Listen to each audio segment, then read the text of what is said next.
Hi to all, welcome to my channel study with Nancy. सभी को राम राम, सभी को सत श्री अकाल और सभी का स्वागत हमारे चैनल के ऊपर। और सभी को जो है वो मकर संक्रांति की हार्दिक शुभकामनाएं। तो अच्छे से जो है वो सभी पतंग उड़ाना। लेकिन इसके साथ ही मैं आपको बता दूं कि जो एस्पिरेंट जितने भी होते हैं, तैयारी करने वाले बच्चे जो होते हैं, उनके लिए सही मायने में जो फेस्टिवल जो होता है वो उनका सिलेक्शन वाला दिन होता है। तो आपके लिए जो है वो सिलेक्शन वाला दिन ही आपका फेस्टिवल होगा, क्योंकि आज फेस्टिवल वाले डे भी जो है वो मैं क्लास ले रही हूँ। तो आपको भी मोटिवेट होना है कि आपको भी जो है वो डे मतलब फेस्टिवल वाले डे वाले दिन भी जो है वो आपको पढ़ना है। तो अब हम जो है वो हमारा फलोदी डिस्ट्रिक्ट जो आ रहा था, यानी कि हमने जिला दर्शन की जो सीरीज चला रखी थी उसमें फलोदी डिस्ट्रिक्ट का एक पार्ट जो था वो हम पढ़ चुके हैं। अब हम आज जो है वो फलोदी डिस्ट्रिक्ट के दूसरे पार्ट यानी कि सेकंड पार्ट, फलोदी डिस्ट्रिक्ट में और क्या क्या चीज़ें और क्या क्या फैक्ट्स बच जाते हैं उनके बारे में डिस्कशन करेंगे या और फैक्ट्स के बारे में पढ़ेंगे। तो सबसे पहले हम देखते हैं कि फलोदी डिस्ट्रिक्ट जो आता है, इसके किले का निर्माण किसके द्वारा करवाया गया था। यानी कि फलोदी डिस्ट्रिक्ट के किले का निर्माण किसके द्वारा करवाया गया था। तो हमीर देव तंवर जो आते हैं उनके द्वारा फलोदी डिस्ट्रिक्ट के किले का निर्माण करवाया गया था। यानी कि हमीर देव तंवर के द्वारा फलोदी डिस्ट्रिक्ट के किले का निर्माण करवाया गया था। नेक्स्ट आता है कि एक रानीसर तालाब आता है। रानीसर तालाब कहाँ आता है, तो हम किसके बारे में पढ़ रहे हैं, फलोदी डिस्ट्रिक्ट के बारे में पढ़ रहे हैं। तो रानीसर तालाब भी कहाँ पे आएगा, तो फलोदी डिस्ट्रिक्ट में आएगा। तो रानीसर तालाब जो आता है वो भी फलोदी डिस्ट्रिक्ट में आता है। रानीसर तालाब फलोदी डिस्ट्रिक्ट में आता है। और एक फैक्ट और आ जाता है कि हमारा जो फलोदी डिस्ट्रिक्ट जो आता है, इसमें वायुसेना, भारतीय वायुसेना का छठा एयर बेस जो है वो बना हुआ है। यानी कि फलोदी जिले में भारतीय वायुसेना का छठा एयर बेस जो है वो भी बना हुआ है। फलोदी डिस्ट्रिक्ट में भारतीय वायुसेना जो है उसका छठा एयरबेस जो आता है वो फलोदी जिले में बना हुआ है।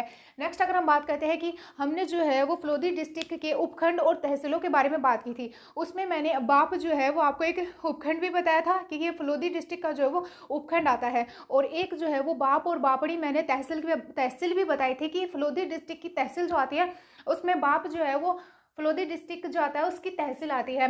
तो बाप से रिलेटेड कुछ जो है वो फैक्ट्स बन जाते हैं जो कि हम डिस्कस करेंगे कि बाप फलोदी में जो है वो भड़ला सोलर पार्क आता है, जो कि राजस्थान का पहला व राजस्थान का सबसे बड़ा सोलर पार्क आता है।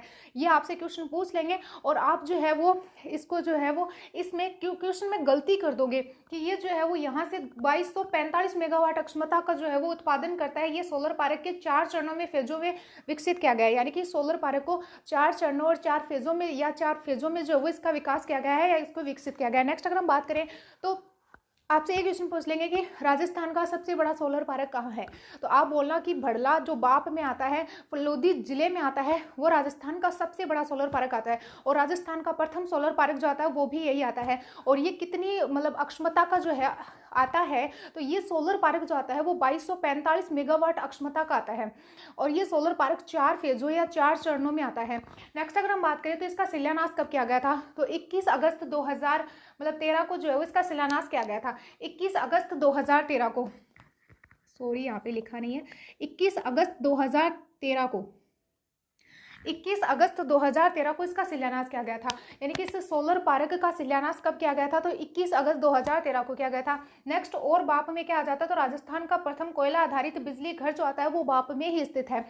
यानी कि और बाप तहसील में क्या क्या बन जाते हैं फैक्ट्स, तो राजस्थान का जो प्रथम कोयला आधारित जो बिजली घर जो आता है वो बाप में ही स्थित है, बाप फलोदी में आता है। आपसे क्वेश्चन कर लेंगे कि राजस्थान का प्रथम कोयला आधारित बिजली घर कहाँ पे आता है, तो बाप में तहसील में आता है। और अगर जिले का नाम पूछेंगे तो फलोदी आता है। नेक्स्ट अगर हम बात करें बालूका स्तूपों के बीच में स्थित दलदली निम्न भूमि का क्षेत्र जो होता है यह बाप रण कहलाता है। अब आपसे जो है वो एक क्वेश्चन मतलब इससे जुड़ा हुआ जो है वो हम एक क्वेश्चन और देख लेते हैं कि बाप या रण किसे कहते हैं। यानी कि ज्योग्राफी भूगोल की लैंग्वेज में जो है वो बाप या रण किसको कहते हैं, तो यानी कि बालूका स्तूप होते हैं। यानी कि 2 जो है वो बालूका स्तूप होते हैं, ये जो होते हैं वो बालूका स्तूप होते हैं। और इनके बीच में जो है ये क्षेत्र होता है, यानी कि ये क्षेत्र जो होता है ये दलदली भूमि होती है, निम्न भूमि होती है। और यहाँ पे वर्षा का पानी एकत्रित हो जाता है। तो इस क्षेत्र को जो है वो हम बाप या रण क्षेत्र बोल सकते हैं। यानी कि बालूका स्तूप क्षेत्र होते हैं, वहाँ पे दलदली व निम्न भूमि का जमाव हो जाता है, तो उसको हम बाप या रण बोलते हैं। बालूका स्तूपों के बीच में स्थित दलदली व निम्न भूमि का क्षेत्र बाप या रण कहलाता है। तो आप ये क्वेश्चन जो होते हैं वो याद रखना। नेक्स्ट अगर हम बात करें सोलर पार्क नोख का शिलान्यास, यानी कि एक सोलर पार्क और आता है जो कि नोख में आता है। नोख जो था वो पहले जैसलमेर में आता था, लेकिन अब नोख जो है वो फलोदी डिस्ट्रिक्ट में शामिल कर लिया गया है। यानी कि जैसलमेर से नोख को फलोदी डिस्ट्रिक्ट की उप तहसील के रूप में ले लिया गया है। नोख में जो वो सोलर पार्क आता है और इस सोलर पार्क का शिलान्यास जुलाई 2022 में हमारे प्रधानमंत्री नरेंद्र मोदी के द्वारा वर्चुअली रूप से किया गया था। और इस सोलर पार्क में जो है यानी कि इसकी खासियत ये है कि ये जो नोक सोलर पार्क जो आता है उसका संचालन एनटीपीसी के द्वारा किया जा रहा है, यानी कि नेशनल थर्मल पावर कॉरपोरेशन के द्वारा जो इसका संचालन किया जा रहा है। यानी कि जो सोलर पार्क नोक जो आता है उसका संचालन हमारी जो एनटीपीसी जो आती है उसके द्वारा इसका संचालन किया जा रहा है। इसका उद्घाटन हमारे प्रधानमंत्री नरेंद्र मोदी के द्वारा वर्चुअली रूप से किया गया था। और इसका शिलान्यास कब किया गया था? तो जुलाई 2022 में जो इसका शिलान्यास किया गया था। नेक्स्ट अगर हम बात कर सकते हैं कि इसमें जो कितनी उत्पादन क्षमता आती है, तो इसमें उत्पादन क्षमता आती है 735 मेगावाट का सोलर पार्क। यानी ये कितने मेगावाट का सोलर पार्क आता है? तो 735 मेगावाट का सोलर पार्क आता है। यानी कि इसकी उत्पादन क्षमता कितनी आती है, इसकी क्षमता कितनी आती है? तो इससे ये जो है वो 735 मेगावाट का सोलर पार्क आता है। यानी कि नोक सोलर पार्क जो आता है उसके कितने मेगावाट आता है? तो 735 मेगावाट आता है। नेक्स्ट अगर हम बात करें तो फलोदी डिस्ट्रिक्ट जो आता है इसमें कुछ हवेलियां आ जाती हैं जो कि आपके लिए इंपॉर्टेंट हो जाती हैं, क्योंकि उन हवेलियों से संबंधित जो है वो क्वेश्चन पूछा गया है, बहुत बार पूछा गया है। तो फलोदी डिस्ट्रिक्ट में कौन कौन सी हवेली आती है? एक तो जो आती है वो फूलचंद गोलछा की हवेली आती है, फूलचंद गोलछा की हवेली आती है। और एक जो आती है वो लालचंद ढड्डा की हवेली आती है। यानी कि फलोदी डिस्ट्रिक्ट में जो ये हवेली है यानी कि फूलचंद गोलछा की हवेली जो है इसके बारे में क्वेश्चन जो है वो एक एग्जाम में आया था, याद है मुझे, क्योंकि इसमें ये पूछा गया था कि फूलचंद गोलछा की हवेली कहाँ पे आती है। तो ये आंसर जो था वो फलोदी था। इसमें एक और हवेली आती है सांगीदास थानवी की हवेली। यानी कि इसमें एक और हवेली आती है सांगीदास थानवी की हवेली। सांगीदास थानवी की हवेली जो आती है ये भी फलोदी में आती है। यानी कि फलोदी की जो 3 हवेलियां जो है वो आपको याद रखनी है। उसमें एक जो आती है वो सांगीदास थानवी की हवेली आती है, एक फूलचंद गोलछा की हवेली आती है और एक लालचंद ढड्डा की हवेली आती है। ये हवेलियां आपको याद रखनी है। ये सारे फैक्ट्स जो आते हैं वो आपको याद रखने हैं। आप जो है इसके शॉर्ट नोट्स बना लेना क्योंकि बहुत ज़्यादा इंपॉर्टेंट हो जाते हैं। अगर हम नेक्स्ट बात करें कि लोहावट का युद्ध, यानी कि फलोदी में जो है वो मैंने आपको पहले जब फलोदी डिस्ट्रिक्ट की तहसीलों के बारे में पढ़ाया था तब उस टाइम आपको बताया था कि लोहावट तहसील जो आती है वो फलोदी डिस्ट्रिक्ट में आती है। तो लोहावट का युद्ध कहाँ पे होगा? तो ये फलोदी में ही होगा। तो लोहावट का युद्ध कहाँ पे हुआ था? तो फलोदी में हुआ था। अब ये बात आती है कि लोहावट का युद्ध किन किन के मध्य हुआ था? तो लोहावट का युद्ध जो था वो रावचंद्र सेन ने अपने भाई मोटा राजा की उपाधि इसको अकबर के द्वारा दी गई थी। मोटा राजा उदय सिंह को पराजित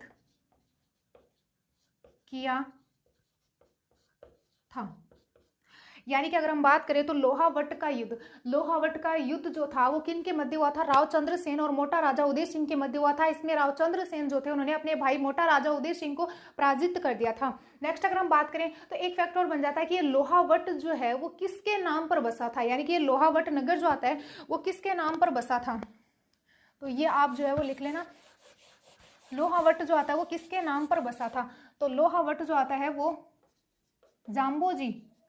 जाम्भोजी के पिता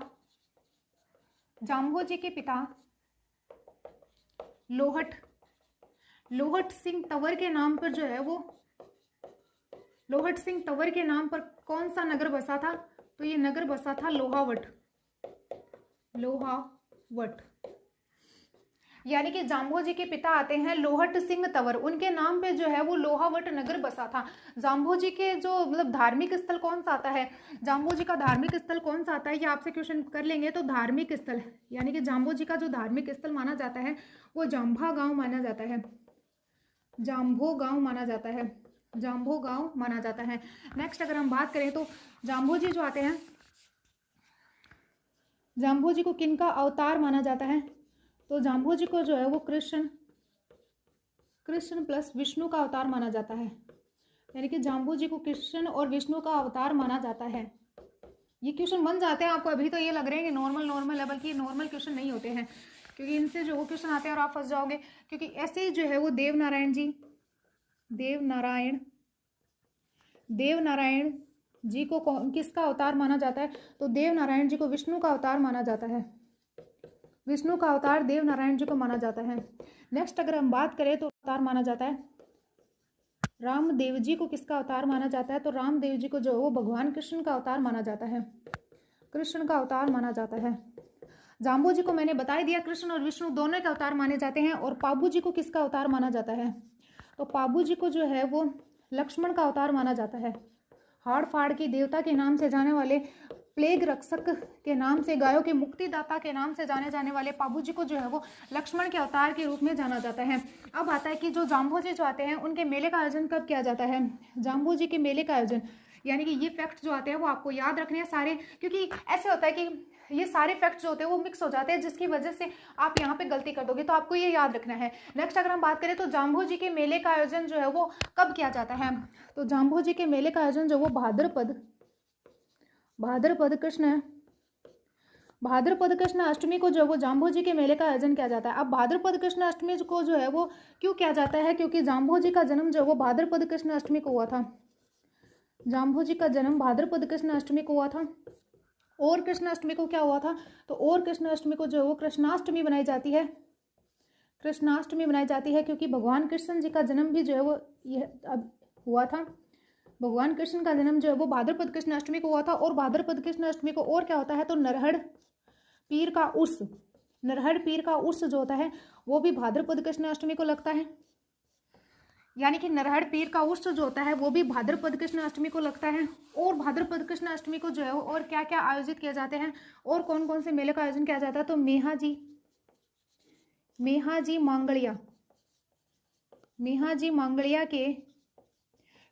मांगलिया के मेले का आयोजन भी जो है वो भाद्रपद कृष्ण अष्टमी को किया जाता है।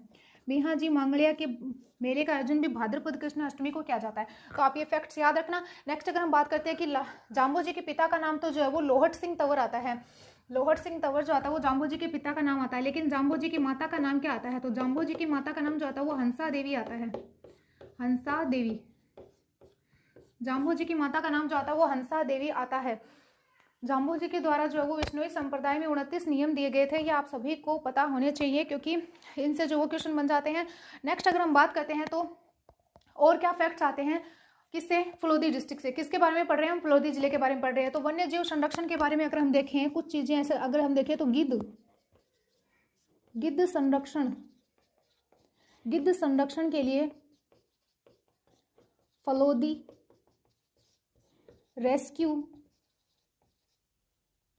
रेस्क्यू सेंटर, गिद्ध संरक्षण के लिए फलोदी रेस्क्यू सेंटर 2011 में स्थापित किया गया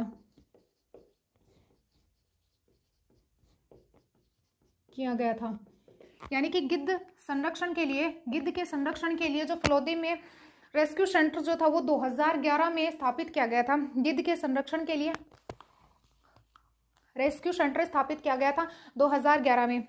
और जो है वो फलोदी डिस्ट्रिक्ट से क्या बातें बन जाती है वो हम डिस्कस करेंगे।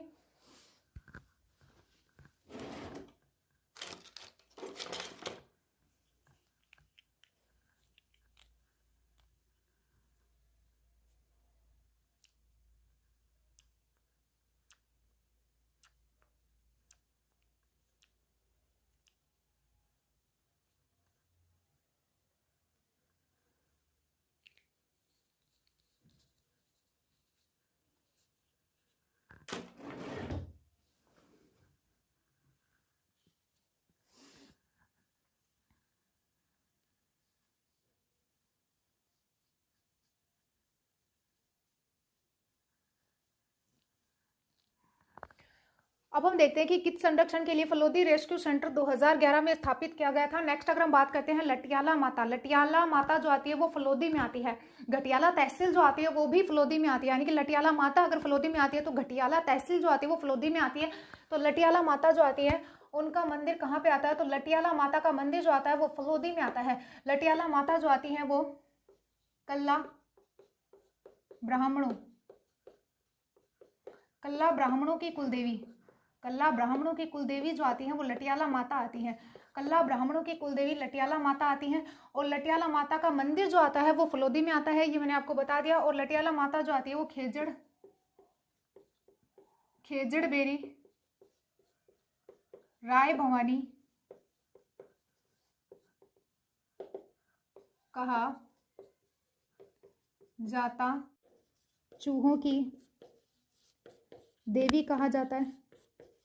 सफ़ेद चूहों की देवी करणी माता को कहा जाता है। सफ़ेद चूहे जो हैं इनको किस नाम से जाना जाता है? एक अन्य नाम आता है, इनको काबा के नाम से जाना जाता है। करणी माता का प्रतीक चिन्ह क्या आता है? तो इनका प्रतीक चिन्ह जो आता है वो संवड़ी आता है। संवड़ी आता है, जो चील का नाम रखा गया था, संवड़ी। करणी माता ने मेहरानगढ़ दुर्ग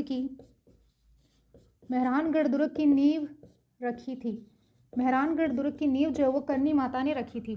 और मेहरानगढ़ दुर्ग के बारे में अगर हम आपको कुछ फैक्ट्स बताएं तो मेहरानगढ़ दुर्ग जो आता है वो चिड़ियाटुक पहाड़ी के ऊपर आता है।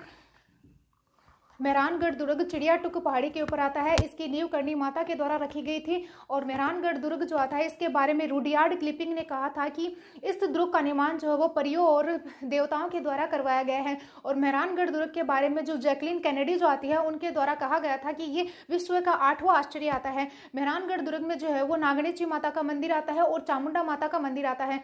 चामुंडा माता के मंदिर में 30 सितंबर 2008 को भगदड़ मच गई थी, जिसकी वजह से 300 लोग जो थे वो 300 लोगों की मौत हो गई थी। और इस बात की जो है वो जांच करने के लिए एक कमेटी का गठन किया गया था, जो कि जसराज कमेटी आती है। जसराज कमेटी का गठन किया गया था चामुंडा हत्याकांड को जानने के लिए, या चामुंडा में जो माता के मंदिर में जो हत्याकांड हुआ था उस बारे में जांच करने के लिए जो वो इस गठन किया गया था। नेक्स्ट अगर हम बात करें तो करणी माता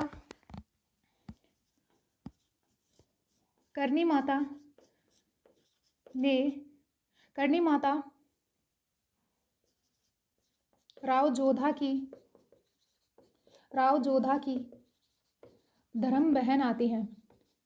यानी कि करणी माता के बचपन का नाम जो आता है वो रिद्धि बाई आता है। करणी माता जो आती है वो राव जोधा की धर्म बहन आती हैं। और करणी माता का जन्म स्वाप में हुआ था। और करणी माता का मेला जो होता है वो चैत्र और अश्वनी नवरात्राओं में लगता है। यानी कि करणी माता के मेले का आयोजन कब किया जाता है? तो करणी माता के मेले का आयोजन जो वो चैत्र और अश्वनी माह में किया जाता है। चैत्र व अश्वनी नवरात्रा में, यानी कि करणी माता के मेले का आयोजन जो है वो चैत्र और अश्वनी नवरात्रा में करणी माता के मेले का आयोजन किया जाता है। और जो है वो क्या फैक्ट्स बन जाते हैं? तो करणी माता के जो वंशज जो होते हैं वो क्या कहलाते हैं? यानी कि करणी माता के वंशज क्या कहलाते हैं? तो करणी माता के वंशज जो होते हैं वो देपावत कहलाते हैं। और इनके पुजारी क्या कहलाते हैं? तो करणी माता के पुजारी जो होते हैं वो बारीदार कहलाते हैं। इनका मंदिर क्या कहलाता है? तो इनका मंदिर जो होता है वो मठ कहलाता है। मठ, यानी कि करणी माता का मंदिर जो होता है वो मठ कहलाता है। और इनके पुजारी जो होते हैं वो बारीदार कहलाते हैं। यानी कि अगर हम बात करें तो करणी माता का जन्म जो था वो 1400 विक्रमी संवत 1444 ईस्वी में 1387 में जो है वो एक चारण शाखा के कीनिया शाखा के एक मेहाजी चारण, ओके, इनके पिता का नाम मेहाजी चारण और माता देवल देवी के घर में जो है वो इनका जन्म हुआ था। करणी माता के बचपन का नाम जो आता है वो रिद्धि बाई आता है। करणी माता का जो मंदिर जो आता है वो देशनोक बीकानेर में आता है। करणी माता का मंदिर कहाँ पे आता है? तो करणी माता का मंदिर जो आता है वो देशनोक कहाँ पे आता है? बीकानेर में। करणी माता का मंदिर देशनोक बीकानेर में आता है। करणी माता का मंदिर देशनोक बीकानेर में आता है। और ये इनका मेला जो होता है वो चैत्र अश्वनी में लगता है।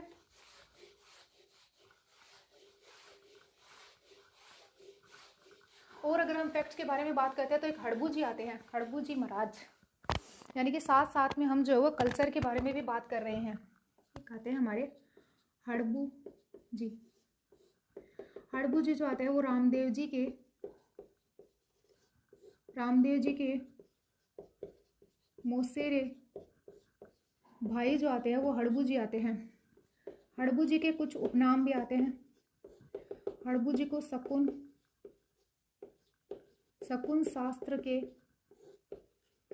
शास्त्र के ज्ञाता हड़बू जी को कहा जाता है।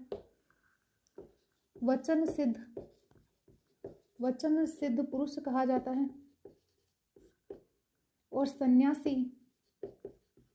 सन्यासी पुरुष कहा जाता है। वीर योद्धा कहा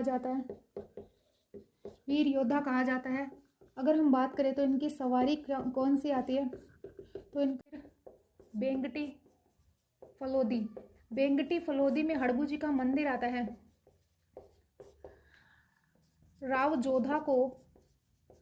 जोधा को इन्होंने तलवार भेंट करी थी। राव जोधा को इन्होंने तलवार भेंट करी थी। राव जोधा को जो है वो इन्होंने तलवार भेंट करी थी। और राव जोधा ने जो है वो इनको क्या दिया था, तो राव जोधा ने इनको जो है वो बेंगटी दी थी, यानी कि बेंगटी की जागीर जो थी वो राव जोधा ने इनको सौंपी थी। और अगर हम बात करें तो और क्या आ जाते हैं, तो मतलब हड़बू जी से संबंधित और क्या फैक्ट्स बनते हैं, तो 1721 ईस्वी में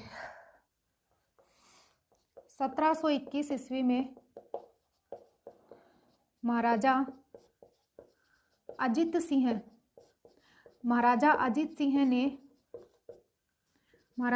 सिंह ने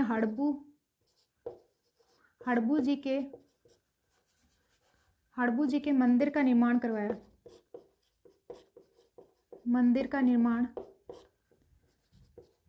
करवाया, यानी कि 1721 ईस्वी में महाराजा अजीत सिंह ने हड़बू जी के मंदिर का निर्माण करवाया।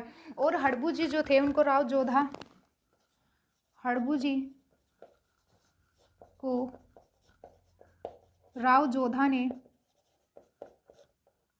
जोधा ने बेंगटी दिया। रामदेव जी के 24 बावनी ग्रंथ में हड़बू जी का उल्लेख मिलता है। हड़बू जी का उल्लेख जो होता है वो रामदेव जी के 24 बावनियाँ जो ग्रंथ जो आता है, जो कि रामदेव जी के द्वारा लिखा गया था, उसमें जो है वो इनका उल्लेख मिलता है। और इनका जो वो मेले का आयोजन कब किया जाता है, यानी कि रामदेव जी के मेले का आयोजन जो वो कब किया जाता है, तो रामदेव जी के मेले का आयोजन चैत्र अश्विनी माह में किया जाता है। रामदेव जी के मेले का आयोजन चैत्र व भाद्रपद माह में इनके मेले का आयोजन किया जाता है। ओके, रामदेव जी जो थे उन्होंने 24 बावनियाँ ग्रंथ लिखा था। उस ग्रंथ में उन्होंने हड़बू जी का वर्णन किया था, यानी कि हड़बू जी का वर्णन उस ग्रंथ में मिलता है। हड़बू जी जो आते हैं इनके मेले का आयोजन चैत्र और भाद्रपद के माह में जो है इनके मेले का आयोजन किया जाता है। नेक्स्ट अगर हम बात करें तो जो हड़बू जी जो आते हैं उनका एक छगड़ा गाड़ी आती है, छगड़ा गाड़ी, यानी कि इसके बारे में आपसे पूछ सकते हैं। हड़बू जी की छगड़ा गाड़ी बैलगाड़ी प्रसिद्ध है, यानी कि इनके मंदिर में जो है वो हमें छगड़ा गाड़ी बैलगाड़ी के रूप में हमें देखने को मिलती है, जिनका नाम छगड़ा गाड़ी आता है, जो कि ये बहुत ज़्यादा प्रसिद्ध है। नेक्स्ट अगर हम बात करें, हड़बू जी के रामदेव जी के मौसेरे भाई माने जाते हैं। हड़बू जी के 8 दिन के बाद में जो है इन्होंने समाधि ली थी। एक आता है कि ये जो हड़बू जी जो आते हैं इनके पिता का नाम मेहाजी सांखला आता है। नेक्स्ट अगर हम बात करें तो पाबूजी महाराज की जन्मस्थली और मंदिर व पैनोरमा मैंने आपको बता ही दिया कि कहाँ पे आता है, पाबूजी महाराज की जन्मस्थली व पैनोरमा, यानी कि और फलोदी से क्या फैक्ट्स बन जाते हैं वो भी देख लेते हैं कि पाबूजी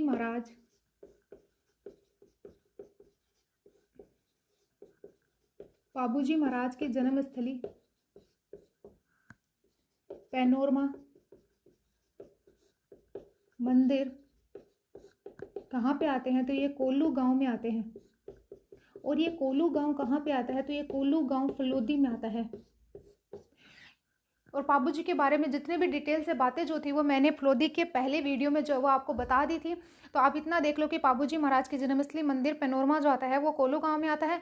और नेक्स्ट अगर हम देखें तो यहाँ पर जो है वो एक ऊर्जा फ्रिज आता है, सौर ऊर्जा फ्रिज आता है, जो कि बालासर फलोदी में आता है, ये भी मैंने आपको बता दिया था।